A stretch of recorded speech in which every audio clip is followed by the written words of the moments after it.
Hey guys, today's topic of discussion is going to be how to determine how many protons, neutrons, and electrons each element's atoms have by using the periodic table. So here we have a little snippet of a piece of the periodic table. This is the element lithium. And if you look at its square, you can see that there's this whole number up here at the top. This is what we call the atomic number, and it has this element symbol, capital L, lowercase I, and then it has this decimal number here at the bottom, which is the atomic mass for this substance, for lithium. Now, how do you determine the number of protons, neutrons, and electrons it has? You can use the information in this box to help you determine that. The atomic number, which again is this whole number up here at the top, this is the number of protons for your element. Now, when we're talking about elements on the periodic table, for this case, we're going to specifically talk about elements that have an equal number of positive charge as they do negative charge, meaning that they're neutral. So the number of protons is going to be equal to the number of electrons. Now, for that reason, that means that your atomic number, for our purposes, is also going to tell you the number of electrons. So not only will it tell you the number of protons, it'll also tell you the number of electrons. Now, looking at our little snippet for lithium here, its element symbol is capital L, lowercase I. Now, every element on the periodic table has its own unique element symbol. The first letter is always capitalized, and the second and third letters are always lowercase. And this is across the board for every element. So it is case sensitive. So you want to make sure that you're using the proper representation for the element. The first letter is capitalized, second to third letters are lowercase.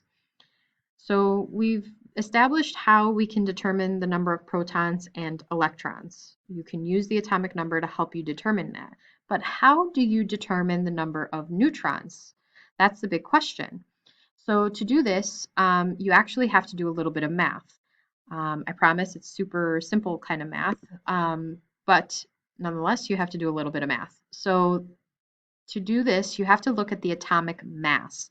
Because if you remember what we talked about the other day, the mass of your atom, the majority of the mass, comes from the nucleus. Now, inside the nucleus, remember, are your protons and your neutrons. So the atomic mass tells you the average mass of an atom for that particular element. And it's used to determine the number of neutrons. And this is where the math comes in. So you might want to think of the word MAN, or this acronym, to kind of help you remember what you need to do.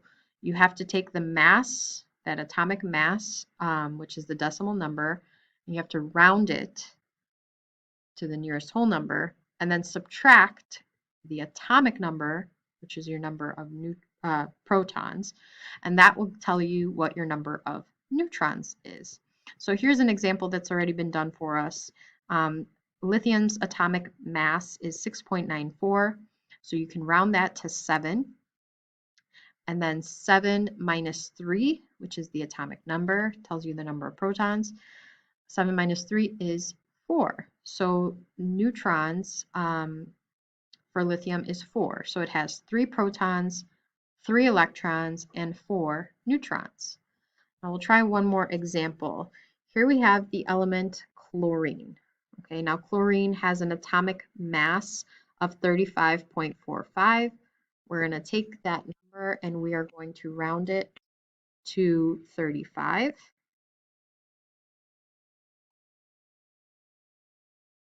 And if you take 35 minus, once again, we're going to use the atomic number, which tells us the number of protons. So 35 minus 17 gives you 18. So again, that tells us that chlorine has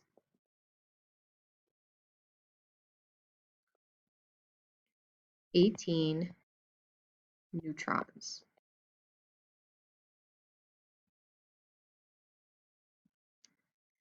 And if you want to check your math, if you take 18 plus your 17 protons, it should equal your atomic mass.